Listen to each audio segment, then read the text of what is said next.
علیک یا رسول اللہ وعلی آلک و اصحابک یا حبیب اللہ الصلاۃ والسلام علیک یا نبی اللہ وعلی آلک و اصحابک یا نور اللہ اللہم رب اشرح لی صدری ویسر لی امری واحلل عقدۃ من لسانی یفقہ قولی مولاي صلی وسلم دائما ابدا علی حبیبک خیر الخلق کلہم یا رب بالمصطفى بلغ مقاصدنا واغفر لنا ما مضى یا واسع الکرم۔ ایک بار پھر آپ کو مرحبا کہتے ہیں۔ اللہ تبارک و تعالی ہمیں قرآن پاک کا نور، احادیث مبارکہ کا، احادیث طیبہ کا نور نصیب فرمائے اور ہمیں اپنی زندگیوں میں قرآن پاک کی باتوں پر عمل کرنے، احادیث کریمہ کے فرامین پر عمل کرنے کی اللہ تعالی ہم کو توفیق عطا فرمائے۔ اور آج جو ہم جس حدیث کو پڑھیں گے وہ اربعین نوویہ کی حدیث نمبر 22 ہے، اور امید ہے کہ آپ کے سامنے ہوگی۔ چنانچہ مصطفیٰ کریم علیہ السلام کا ارشاد ہے، اور اس حدیث کے راوی ابو عبداللہ جابر بن عبداللہ الانصاری رضی اللہ تعالیٰ عنہما ہیں۔ کہتے ہیں ان رجلا سأل رسول اللہ صلی اللہ علیہ وسلم فقال ارأیت اذا صلیت المکتوبات وصمت رمضان وأحللت الحلال وحرمت الحرام ولم أزد على ذلك شيء أأدخل الجنة قال نعم رواہ مسلم۔ حضرت ابو عبداللہ جابر بن عبداللہ انصاری رضی اللہ تعالیٰ عنہما سے روایت ہے، کہتے ہیں کہ ایک شخص نبی پاک صاحب لولاک سیاح افلاک صلی اللہ تعالیٰ علیہ وآلہ وسلم سے سوال کرنے لگا، پوچھنے لگا، اور اس نے یہ کہا کہ ارأیت، آپ کیا فرماتے ہیں یا آپ اس معاملے کو کیسا دیکھتے ہیں؟ اذا صلیت المکتوبات، جب میں مکتوبات یعنی جو نماز فرض ہیں، اگر میں فرض نمازیں پڑھوں، جو 5 فرض نمازیں ہیں وہ میں پڑھوں، وصمت رمضان، اور رمضان کے روزے بھی رکھوں، واحللت الحلال، اور جو بھی چیزیں حلال ہیں ان کو میں حلال جانوں، ان کو میں حلال سمجھوں، وحرمت الحرام، اور جو چیزیں اللہ تعالیٰ نے حرام کی ہیں، جو چیزیں حرام ہیں ان کو میں حرام جانوں، حرام سمجھوں، ولم ازد علی ذلک شیء، اور اس پر میں کچھ بھی زیادہ نہ کروں، بس اتنا ہی، 5 وقت نماز پڑھوں، رمضان کے روزے رکھوں، حلال کو حلال جانوں، حرام کو حرام جانوں، اور اس کے اوپر مزید کسی چیز کا میں اضافہ نہ کروں۔ ادخل الجنہ، تو کیا میں جنت میں داخل ہو جاؤں گا؟ قال نعم، نبی پاک صلی اللہ تعالیٰ علیہ وآلہ وسلم نے فرمایا، ہاں تم جنت میں داخل ہو جاؤ گے۔ اس حدیث کو امام مسلم نے اپنی کتاب صحیح مسلم میں بیان کیا، یہ صحیح حدیث ہے، اور اب اس میں جو ارکان اسلام ہے اس میں سے 2 کا ذکر ہے، باقی کا ذکر نہیں ہے۔ کیا یہی چیزیں فقط کافی ہیں جنت میں جانے کے لیے، یا ان کی اس میں کیا وضاحت ہے، اس کی کیا تشریح ہے، اس کی طرف بھی انشاءاللہ آگے بڑھیں گے۔ لیکن اگر آپ میں سے کوئی اس حدیث کو پڑھنا چاہیں تو آپ بالکل اس حدیث کو پڑھ سکتے ہیں۔ جو گفتگو ہے، سب سے پہلی بات تو یہ کہ حدیث پاک میں کہا گیا کہ وہ شخص جو نبی پاک علیہ السلام کے پاس حاضر ہوا تھا اور آپ علیہ السلام سے اس نے سوال کیا، تو حدیث تو وہ ہوتی ہے کہ جس کو نبی پاک علیہ السلام فرمائیں وہ حدیث ہوتی ہے۔ تو یہ بات تو نبی پاک علیہ السلام نے تو نہیں فرمائی، یہ تو آنے والے شخص نے پوچھی کہ اگر میں ایسا کروں تو کیا میں جنت میں داخل ہو جاؤں گا؟ تو یہ بات تو آنے والے شخص کی ہے جو سائل ہے، تو یہ حدیث کیسے ہوئی؟ تو حدیث کی اصل میں 2 بلکہ نہیں 3 قسمیں ہیں، اور مختلف اعتبار سے مختلف قسمیں ہیں۔ ایک حدیث وہ ہے جو نبی پاک علیہ السلام نے فرمایا، وہ بھی حدیث ہے۔ جو آپ علیہ السلام نے کیا وہ بھی حدیث ہے، وہ حدیث فعلی ہے۔ جو آپ علیہ السلام نے فرمایا وہ حدیث قولی ہے۔ اور آپ علیہ السلام کے سامنے کوئی چیز ہوئی اور آپ نے اس پر اپنی ناراضگی کا اظہار نہ فرمایا اور خاموش رہے، تو وہ بھی حدیث ہے، وہ حدیث تقریری ہے۔ مگر یہ جو حدیث ہے، اس شخص نے کہا اور آپ علیہ السلام نے جو اس پر نعم کی مہر لگائی، اس کا مطلب یہ ہوا کہ وہ تمام مضمون سے آپ صلی اللہ تعالیٰ علیہ وآلہ وسلم کا اتفاق ہے۔ تو آپ کا نعم کہہ کر، ہاں کہہ کر مہر لگا دینا اس پوری بات کو حدیث بنا دیتا ہے کہ وہ بات یہ تھی کہ انہوں نے کہا، آ کر عرض کی کہ یا رسول اللہ، میں نمازیں پڑھوں گا، میں روزے رکھوں گا، اور اس کے علاوہ کچھ بھی نہیں کروں گا، کیا میں جنت میں جاؤں گا یا نہیں؟ آپ علیہ السلام نے فرمایا کہ ہاں تم جنت میں داخل ہو جاؤ گے۔ تو یہاں زکوٰۃ کا ذکر نہیں ہے، حج کا ذکر نہیں ہے، حالانکہ ہمیں پتہ ہے کہ ارکان اسلام 5 ہیں، اور اللہ تعالیٰ کے حوالے سے گواہی دینا، جس کو سب سے پہلا جو رکن ہے وہ ہے شہادہ، اور اس کے بعد نماز، روزہ، زکوٰۃ اور حج، یہ 5 ٹوٹل بنتے ہیں۔ تو یہاں حج کا بھی ذکر نہیں ہے، زکوٰۃ کا بھی ذکر نہیں ہے۔ اس کے 2 جوابات ہیں۔ نمبر 1 تو یہ کہ یہ اس وقت کی بات ہے کہ جب حج فرض نہیں ہوا تھا اور زکوٰۃ بھی فرض نہیں ہوئی تھی۔ تو جب یہ چیزیں فرض ہی نہیں تھی اس وقت تک، حج بعد میں فرض ہوا، زکوٰۃ بعد میں فرض ہوئی ہے، لہٰذا یہ اس سے پہلے کی حدیث ہے۔ تو آنے والے نے، سائل نے وہی سوال کیا کہ جو چیز اس کو پتہ تھی کہ یہ فرض ہیں، تو اس وقت تک یہی فرض تھی، لہٰذا آپ علیہ السلام نے فرمایا کہ ٹھیک ہے، جو فرائض ہیں ان کی پابندی کر لو، جنت میں داخل ہو جاؤ گے۔ دوسری بات یہ کہ ہو سکتا ہے کہ زکوٰۃ فرض ہو چکی ہو، حج بھی فرض ہو چکا ہو، مگر اس شخص پر فرض نہ ہوا ہو، کیونکہ ظاہر ہے کہ ہر شخص پر زکوٰۃ ضروری نہیں ہے، نماز تو ہر شخص پر لازم ہے۔ اسی طریقے سے روزہ بھی تقریباً ہر شخص پر ضروری ہے، جو غیر مسافر اور غیر مریض ہے اس پر روزہ بھی ضروری ہے۔ تو کون شخص ہے کہ جس کے اوپر زکوٰۃ نہیں ہے؟ جو غریب آدمی ہے، جو صاحب نصاب نہیں ہے، اس پر زکوٰۃ نہیں ہے۔ اسی طرح جس کو حج تک جانے کی طاقت نہ ہو تو اس پر حج بھی نہیں ہے۔ تو لہٰذا ہو سکتا ہے کہ وہ آنے والا شخص ایسا ہو کہ جس کے اوپر حج کی فرضیت نہ ہو اور اس کے اوپر مال نصاب کی ملکیت نہ ہونے کی وجہ سے اس پر زکوٰۃ فرض نہ ہو، اس وجہ سے ان باتوں کا ذکر نہ کیا گیا ہو۔ البتہ فرائض جو ہیں ارکان اسلام وہی اپنی جگہ 5 ہیں، اور یہاں ان کے ذکر نہ ہونے کی وجہ میں نے آپ کو بیان کر دی، اور کسی اور جگہ پر ان کا بیان ضرور ہوا ہے۔ آگے ایک بات یہ کہی کہ احللت الحلال، میں حلال کو حلال جانوں، وحرمت الحرام، اور میں حرام کو حرام جانوں۔ تو حلال کو حلال جان لینا اور حرام کو حرام جان لینا، اس کا کیا معنی ہے؟ اس کا مطلب یہ ہے کہ اللہ تبارک و تعالی نے جتنی بھی چیزیں حلال فرمائی ہیں، ان تمام چیزوں کو میں حلال جاننے کے ساتھ ساتھ میں جو بھی کام کروں وہ حلال کام ہی کروں، یعنی میں حلال کے دائرے سے باہر نہ نکلوں، چاہے اس چیز کا تعلق بدنی عبادت سے ہو، یعنی اس چیز کا تعلق میری باڈی سے ہو، یا چاہے اس چیز کا تعلق دل سے ہو۔ جو چیزیں اللہ تعالیٰ نے حلال فرمائی ہیں صرف وہی کروں۔ جو ایک حلال کی باؤنڈری ہے، جس کو ہم دوسرے لفظوں میں کہتے ہیں ایک جائز چیزوں کی باؤنڈری ہے، دین اسلام نے جو جائز چیزیں دی ہیں، تو جو جائز چیزیں ان کو میں جائز سمجھوں، اور جو بھی میں کام کروں وہ جائز کے دائرے میں رہتا ہوا ہی کروں۔ اسی طریقے سے اس باؤنڈری سے باہر کی جو چیزیں ہیں وہ حرام ہیں، تو حرام چیزوں کو میں حرام سمجھوں، اور ان حرام چیزوں کو حرام سمجھنے کے ساتھ ساتھ جب میں ان کو حرام سمجھ رہا ہوں تو میں ان سے بچوں بھی، چاہے اس چیز کا تعلق دل کی بیماریوں سے ہو، یا چاہے اس چیز کا تعلق ہمارے ظاہری اعضاء سے ہو، یا چاہے اس چیز کا تعلق ہماری سوشل لائف اور سوشل ایکٹیویٹی سے ہو، یا چاہے اس چیز کا تعلق ہماری بزنس ایکٹیویٹی سے ہو۔ جو چیز حرام ہے اس کو میں حرام سمجھوں بھی، اور ساتھ ہی ساتھ میں اس سے بچوں بھی، یہ اس کا معنی ہے۔ اور آپ کہیں گے کہ یہ معنی کیسے یہاں پر آیا؟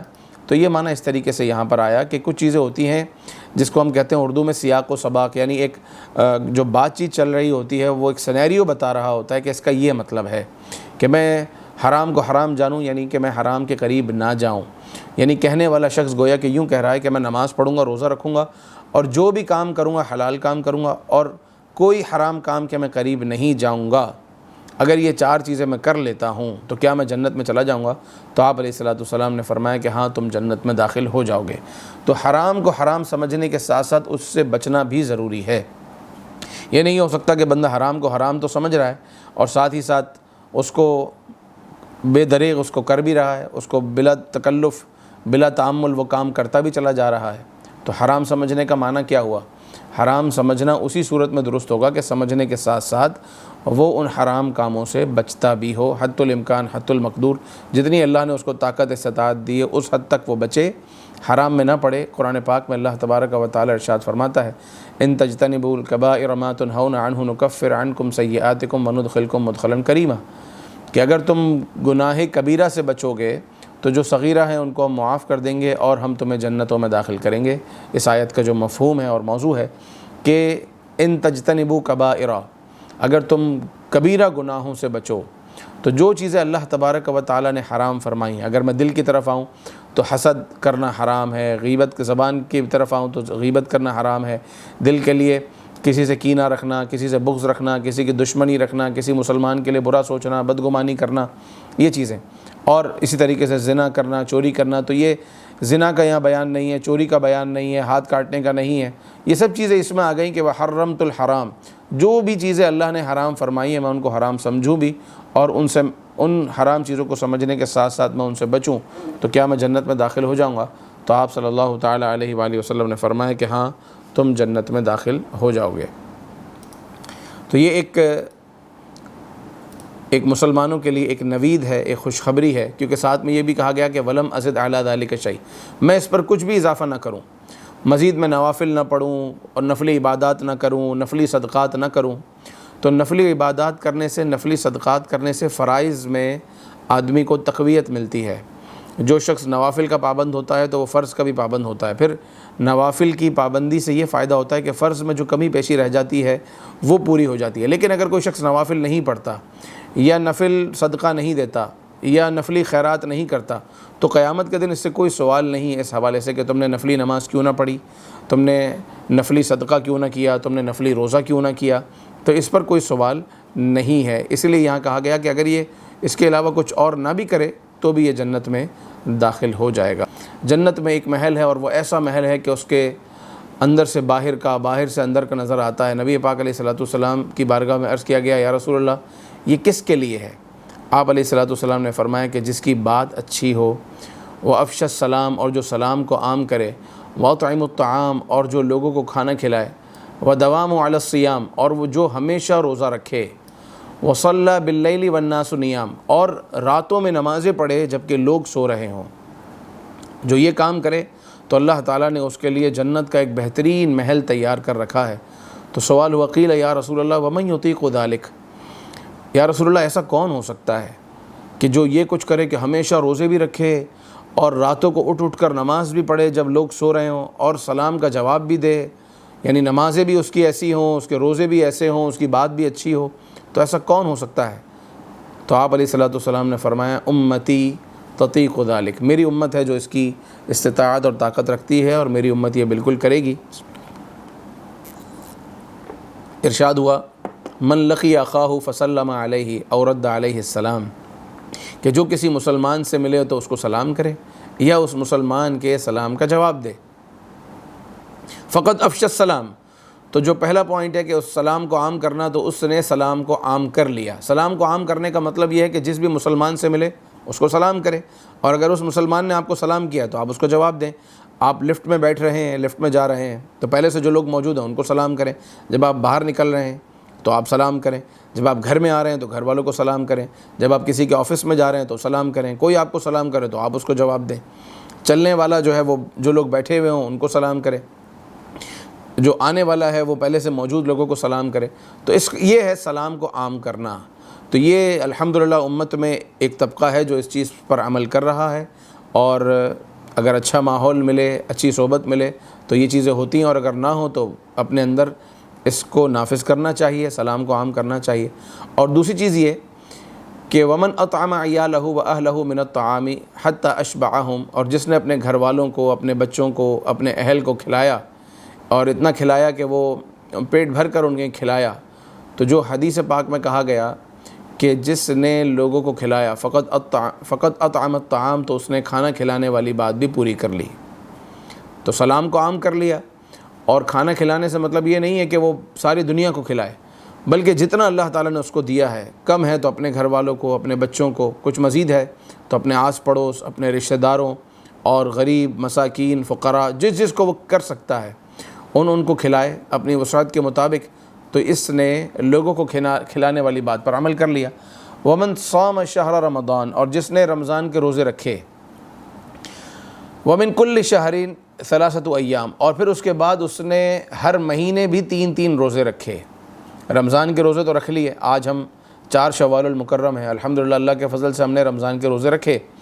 اب رمضان کے روزے رکھنے کے بعد جس نے ہر مہینے کے 3 روزے رکھے، صرف 3 روزے ہر مہینے میں، فقد ادام الصیام، تو اس نے گویا کہ ہمیشہ روزے رکھے. تو آپ دیکھیے کہ ہر مہینے میں صرف 3 روزے رکھ لیں تو کتنی بڑی فضیلت ہے. ایام بیض کے روزے رکھ لیں، یعنی 13, 14 اور 15 ہر مہینے کی چاند کی 13, 14 اور 15 تاریخ شوال المکرم میں صرف 6 روزے رکھ لیں. شوال کا مہینہ چل رہا ہے تو جس نے رمضان کے روزے رکھے، مسلم شریف کی حدیث ہے، اور ساتھ میں اس نے شوال کے 6 روزے رکھے جسے شش عید کہتے ہیں. اور ضروری نہیں ہے کہ آپ ایک ساتھ ہی رکھیں، یہ بھی ضروری نہیں ہے کہ آپ دوسری عید سے کنٹینیو شروع کریں، بلکہ آپ پورے شوال میں کبھی بھی یہ 6 روزے رکھ سکتے ہیں، اور ان کو الگ الگ بھی رکھ سکتے ہیں. پیر کا رکھ لیا، پھر جمعرات کا رکھ لیا، پھر اگلی جمعرات کا رکھ لیا، پھر اگلے پیر کا رکھ لیا. اس طرح آپ نے 6 روزے مکمل کر لیے تو آپ کو ہمیشہ روزے رکھنے والا شمار کیا جائے گا، لکھا جائے گا، اور ہمیشہ پورے سال کے روزے رکھنے کا ثواب ملے گا. ہر سال یہ پریکٹس رہے گی تو ہمیشہ روزے رکھنے والوں میں لکھے جائیں گے. اور یوں کر لیں اگر کہ رمضان کے روزے رکھنے کے بعد ہر مہینے 3 نفلی روزے رکھتے رہیں. یہ بھی ہو سکتا ہے کہ ہر پیر کا روزہ رکھ لیں، جیسا کہ مدنی انعامات میں ہمیں یہ ایک سوال بھی ہے. ہر پیر کا اگر روزہ رکھ لیں تو مہینے کے 4 روزے ہو جاتے ہیں، کبھی کبھی 5 بھی ہو جاتے ہیں. اور آپ علیہ الصلوۃ والسلام ہر پیر شریف کا روزہ رکھا کرتے تھے. پوچھا گیا آپ کیوں پیر کا روزہ رکھتے ہیں؟ کہا اس لیے کہ اس دن میری ولادت ہوئی اور اسی دن مجھ پر وحی نازل ہوئی. تو آپ نے اپنی ولادت کی خوشی میں ہر پیر کا روزہ رکھا تو ہر پیر کا روزہ بھی رکھا جا سکتا ہے. اس طرح بھی مہینے کے 3, 4, 5 روزے رکھنے کی عادت ہوگی تو جو حدیث پاک میں کہا گیا کہ جنت کا ایک خوبصورت محل ان لوگوں کے لیے ہے جو سلام کو عام کریں اور جو کھانا کھلائیں اور ہمیشہ روزے رکھیں. وصلی باللیل والناس نیام، اور رات کو اس وقت نماز پڑھیں جب لوگ سو رہے ہوں. تو آپ علیہ الصلوۃ والسلام نے فرمایا کہ یہ بھی میری امت کرے گی. عشاء کی نماز پڑھتے ہیں اور عشاء کی نماز پڑھنے کے ساتھ ساتھ دیگر نمازیں بھی جماعت سے پڑھتے ہیں. یہ بھی ہو سکتا ہے کہ آپ ہر نماز کو جماعت کے ساتھ اس کے وقت پر پڑھیں اور رات کو بستر پر جانے سے پہلے 4 رکعت پڑھ لیں. یہ بھی ہو سکتا ہے کہ رات میں اٹھ کر تہجد میں 4 رکعت یا 8 رکعت جتنی اللہ تعالیٰ توفیق دے وہ پڑھ لیں. تو اس کی برکت سے کیا ہوگا؟ فقط صلی باللیل والناس نیام. تو آپ اس بات پر، حدیث کے اس حصے پر عمل کرنے والے ہوں گے جس میں کہا گیا کہ وہ لوگ خوش نصیب ہیں کہ جو رات کو اس وقت نماز پڑھتے ہیں جب لوگ سو رہے ہوتے ہیں. تو اس پر بھی عمل کا موقع مل جائے گا. اللہ تبارک و تعالی ہمیں اس پر عمل کی توفیق عطا فرمائے. مزید اس حدیث کے حوالے سے اگر عرض کروں کہ آپ علیہ الصلوۃ والسلام نے جب یہ جنت کی نعمتوں کا ذکر فرمایا تو آپ علیہ الصلوۃ والسلام نے کہا کہ اللہ تبارک و تعالی ہر جنتی شخص کو اتنی قوت عطا فرمائے گا جتنی قوت 100 آدمیوں کی ہوتی ہے. 100 لوگ مل کر جتنا کھانا کھاتے ہیں اور جتنا پانی پیتے ہیں اور جو اپنی نفسانی خواہش پوری کرتے ہیں، یہ طاقت اور قوت اللہ تعالیٰ ایک شخص کو عطا فرمائے گا. تو ایک یہودی نے پوچھا کہ اگر اتنا کھائے گا اور اتنا پیے گا تو پھر تو اس کو حاجت بھی زیادہ ہوگی، اس کو واش روم بھی جانا پڑے گا، قضائے حاجت کا بھی سلسلہ ہوگا. تو آپ علیہ الصلوۃ والسلام نے فرمایا حاجت احدہم عرق یفیض من جلدہ، ان کی قضائے حاجت یہ ہوگی کہ جسم سے، اسکن سے ایک پسینہ نکلے گا، ایک خوشبودار پسینہ نکلے گا. اور وہ کتنا خوشبودار ہوگا؟ ایک اور حدیث میں آتا ہے کہ وہ اتنا خوشبودار پسینہ ہوگا جیسے مشک کی خوشبو ہوتی ہے. مشک کی خوشبو جیسا پسینہ نکلے گا اور جو بھی کھایا پیا ہے وہ سب ہضم ہو جائے گا اور پیٹ بالکل ایسا ہو جائے گا کہ بندہ کسی طرح کا کوئی بوجھ محسوس نہیں کرے گا. 100 آدمیوں کے کھانے پینے جتنی طاقت اور 100 آدمیوں جتنی نفس خواہشات پوری کرنے کی جماع کی طاقت اللہ تعالیٰ عطا فرمائے گا. اور اس پر کرم یہ ہے کہ کسی قضاء حاجت کی ضرورت نہیں ہے، کسی واش روم کی ضرورت نہیں ہے. یہ اہل جنت کو اللہ تبارک و تعالی یہ نعمت بھی عطا فرمائے گا. مزید اس حدیث کی شرح میں یہ بھی ارشاد ہوتا ہے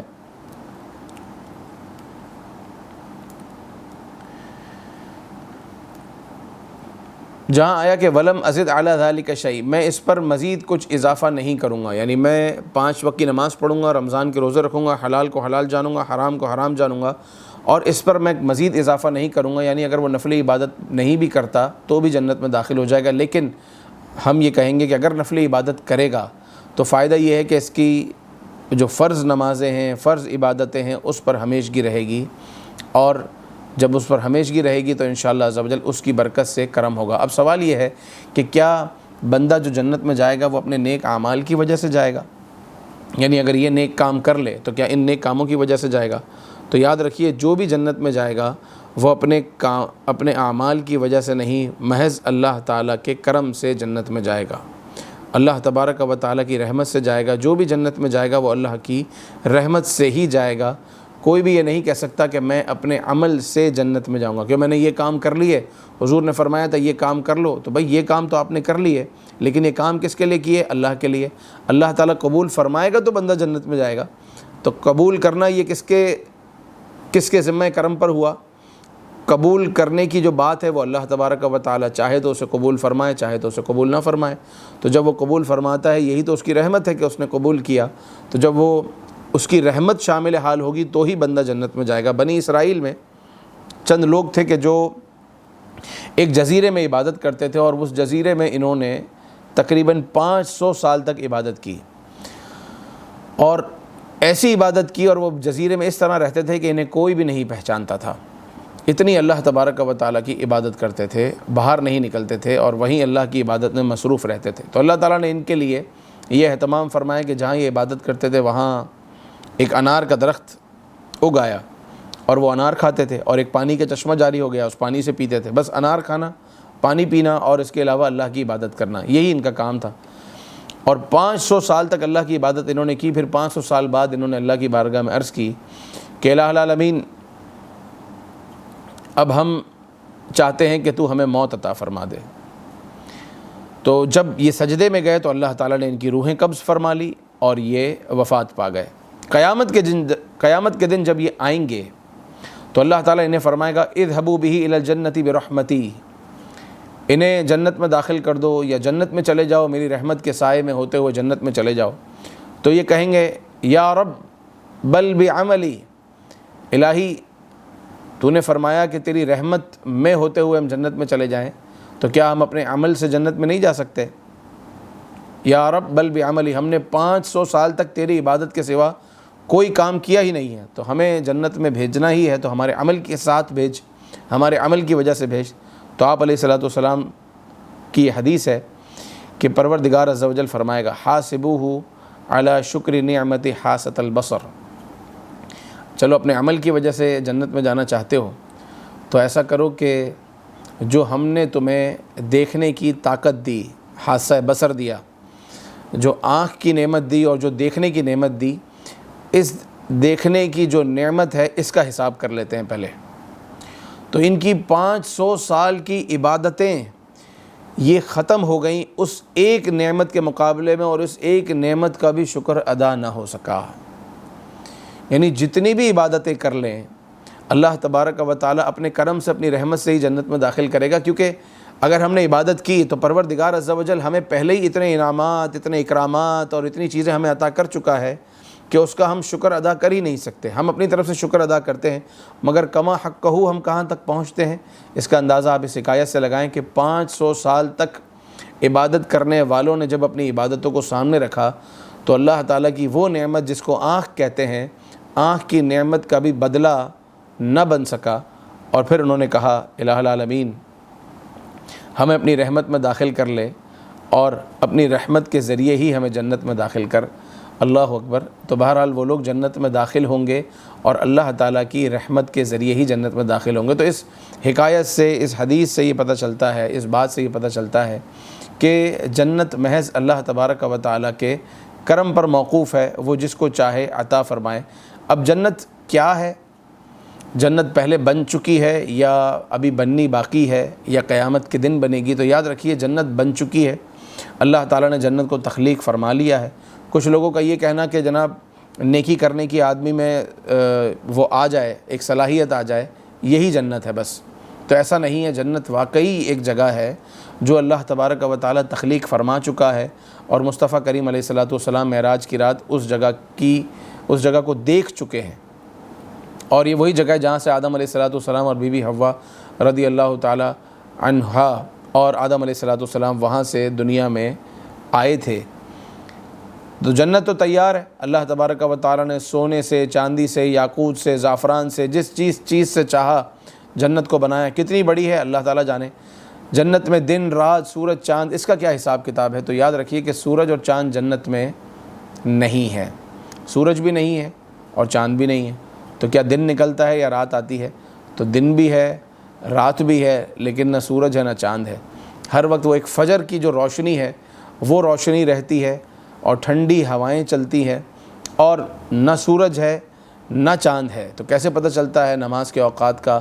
نماز کے اوقات کا جو پتہ چلتا ہے وہ تسبیح کے ذریعے، تحلیل کے ذریعے، جو فرشتوں کی تسبیح و تحلیل کے ذریعے پتہ چلتا ہے کہ یہ وقت ہو چکا ہے۔ اور کیسے پتہ چلتا ہے کہ آج جمعے کا دن ہے؟ کہ جب اہل جنت کو پروردگار عز و جل کا دیدار عطا ہوتا ہے، تو جس دن اللہ تعالیٰ کا دیدار عطا ہو وہ جمعے کا دن ہے۔ تو یوں وہ ہفتوں کا شمار کرتے ہیں اور وہ یوں دنوں کا شمار کرتے ہیں، اسی طریقے سے وہ یوں سال کے شروع اور سال کے اختتام کا شمار کرتے ہیں کہ ملائکہ کی تسبیح کے ذریعے، ملائکہ کی تحمید کے ذریعے، ملائکہ کے اعلانات کے ذریعے، تسبیح و تحلیل و تکبیر کے ذریعے انہیں پتہ چلتا ہے کہ آج جمعہ ہے۔ اور سال کا جب شروع ہوتا ہے تو اللہ تعالیٰ کی طرف سے ان کے لیے مزید نعمتیں آتی ہیں، تحفے آتے ہیں، تو اس سے اندازہ ہوتا ہے کہ یہ نیا سال شروع ہوا ہے۔ تو نہ سال وہاں قمری ہے، نہ سال وہاں شمسی ہے، کیونکہ نہ وہاں سورج ہے، نہ وہاں چاند ہے، لیکن اللہ تبارک و تعالیٰ نے یہ ان لوگوں کے لیے بنائی ہے وہ جنت جن کے بارے میں ارشاد ہوتا ہے قد افلح المؤمنون، کامیاب ہوگا ایمان والے، الذین هم فی صلاتہم خاشعون، وہ جو اپنی نمازوں میں گڑ گڑاتے ہیں۔ اور ہم نے 18ویں پارے میں سورہ مؤمنون کے اندر اس کا پورا بیان پڑھا کہ کون لوگ ہیں کامیاب، کن کے لیے جنت ہے، کن کے بارے میں اللہ نے فرمایا کہ اولئک هم الوارثون الذین یرثون الفردوس هم فیہا خالدون، وہ وارث ہیں جنت الفردوس کے اور وہ اس میں ہمیشہ رہیں گے۔ جو شخص جنت کے متعلق سوال کرے اسے چاہیے کہ جب بھی جنت کے لیے دعا کرے، جنت مانگے، تو وہ 3 مرتبہ دعا مانگے۔ جب بھی جنت کے لیے دعا کرے تو 3 مرتبہ دعا کرے، اللہم انی اسألک الجنہ، اللہم انی اسألک الجنہ، اللہم انی اسألک الجنہ۔ یہ اپنی زبان میں، مادری زبان میں، اردو میں، انگلش میں 3 بار کہے۔ جب بندہ 3 بار جنت کا سوال کرتا ہے تو جنت پروردگار عز و جل کی بارگاہ میں عرض کرتی ہے کہ یا اللہ اس دعا کرنے والے کو میرا مکین کر، یعنی جنت بھی اس کے لیے دعا کرتی ہے۔ اور جب بھی جہنم سے پناہ مانگے تو 3 مرتبہ پناہ مانگے، 3 بار عرض کرے کہ الہ العالمین مجھے جہنم سے بچا، اے اللہ مجھے جہنم سے بچا، اے اللہ مجھے جہنم سے بچا۔ اس کی فضیلت یہ ہے کہ جہنم بھی اس کے لیے دعا کرتی ہے کہ الہ العالمین یہ شخص مجھ سے پناہ مانگ رہا ہے تو پروردگار اسے مجھ سے دور رکھ، اس کو جنت عطا فرما۔ تو آج کے درس میں ہمیں یہ بھی پتہ چلا کہ جب بھی جنت کی دعا مانگیں 3 مرتبہ دعا ہو، جب جہنم سے بچنے کی دعا ہو تو 3 مرتبہ دعا ہونی چاہیے۔ اس حدیث پاک جو آج ہم نے پڑھی، اس سے جو مضامین ہم نے سیکھے وہ کیا ہے؟ سب سے پہلی بات یہ کہ نوافل کو ترک کرنا جائز تو ہے، جتنی نفلی عبادتیں ہیں ان کو چھوڑنا جائز تو ہے، اور چھوڑ بھی دیں گے تو ان پر کوئی مواخذہ نہیں ہے، کوئی پکڑ نہیں ہے، لیکن اگر نوافل پر عمل کریں گے تو فرائض میں پابندی نصیب ہوگی۔ میں ایک بار دوبارہ حدیث کا ترجمہ کر دیتا ہوں تاکہ ہم جہاں سے چلے تھے وہ بات یاد رہ جائے۔ حضرت ابو عبداللہ جابر بن عبداللہ انصاری رضی اللہ تعالیٰ عنہما سے روایت ہے کہ نبی پاک علیہ الصلوۃ والسلام کے پاس ایک شخص آیا اور عرض کی کہ آپ کیا دیکھتے ہیں، آپ کیا فرماتے ہیں، اذا صلیت المکتوبات، کہ جب میں فرض نمازیں پوری پڑھ لوں اور رمضان کے روزے رکھوں اور حلال کو حلال جانوں، وحرمت الحرام، اور حرام کو حرام جانوں، ولم ازد علی ذلک شیء، اور اس پر میں کچھ اضافہ نہ کروں، ادخل الجنہ، تو کیا میں جنت میں داخل ہو جاؤں گا؟ قال نعم، آپ علیہ الصلوۃ والسلام نے فرمایا ہاں تم جنت میں داخل ہو جاؤ گے۔ اس حدیث کو امام مسلم نے روایت کیا ہے اور یہ صحیح حدیث ہے۔ آپ اگر چاہیں تو اسکرین شاٹ بھی لے سکتے ہیں تاکہ یہ حدیث اور اس کا ترجمہ آپ کے پاس محفوظ رہے، اور کم از کم ہم فرائض و واجبات جو ہیں ان پر عمل کرتے رہیں۔ تقوی کا سب سے پہلا اور بنیادی درجہ ہی یہی ہے کہ جو فرائض و واجبات ہیں ان کی پابندی کرنا، اور جو حرام اور ناجائز کام ہیں ان کو چھوڑ دینا، یہ سب سے بنیادی چیز ہے۔ اگر یہ کر لے گا تو جنت میں انشاءاللہ اللہ کے کرم سے داخل ہو جائے گا۔ ایک اور روایت میں کہا گیا کہ من قال لا الہ الا اللہ دخل الجنہ، جو لا الہ الا اللہ کہے گا وہ بھی جنت میں داخل ہو جائے گا، یعنی جنت میں تو ہر ایمان والا داخل ہوگا، تو پھر یہ 4 کام کر کر بھی آدمی جنت میں داخل ہوگا۔ تو ان دونوں باتوں میں کیا فرق ہے؟ ان دونوں باتوں میں فرق یہ ہے کہ جس نے کہا لا الہ الا اللہ، من قال لا الہ الا اللہ دخل الجنہ، وہ جنت میں داخل ضرور ہوگا، لیکن اگر اس نے کچھ گناہ کیے ہیں تو وہ اپنے گناہوں کی سزا، اگر اللہ تعالیٰ چاہے گا تو اسے سزا دے گا، اور اگر چاہے گا تو اس کے گناہوں کو معاف کر کے جنت میں بھیجے گا۔ ہر ایمان والا شخص جنت میں ضرور داخل ہوگا، لیکن اگر اللہ نے معاف کر دیا تو یہ اس کا کرم ہوگا، اور اگر وہ پکڑنا چاہے، گرفت فرمانا چاہے، تو بے شک پروردگار عز و جل جہاں فضل فرمانے والا ہے وہیں اس کا عدل بھی ہے، تو اللہ تبارک و تعالیٰ اس کے گناہوں کی سزا دینے کے بعد اس کو جنت میں بھیجے گا، کیونکہ اس کے پاس ایمان ہے۔ اس کے مقابلے میں ایک وہ شخص ہے جو کافر ہے لیکن اس نے بہت سارے نیک کام کیے ہیں، تو اس کے نیک کاموں کا فائدہ اس کو کچھ بھی آخرت میں نہیں ملے گا اور وہ جہنم میں ہمیشہ ہمیشہ رہے گا۔ اور تیسرے وہ لوگ ہیں کہ جو ایمان والے بھی ہیں اور نیک کام بھی کیے ہیں، جو ابھی یہاں اس حدیث پاک میں بیان ہوا کہ فرض نمازیں پڑھی، فرض روزے رکھے، جو اور اس کے علاوہ عبادتیں بیان ہوئیں وہ کی، جتنے حلال کام ہیں ہمیشہ حلال کے دائرے میں رہے، جتنے حرام کام ہیں ان سے ہمیشہ بچتے رہے، تو جو اس کیٹیگری کے لوگ ہیں وہ بغیر عذاب کے جنت میں داخل ہوں گے۔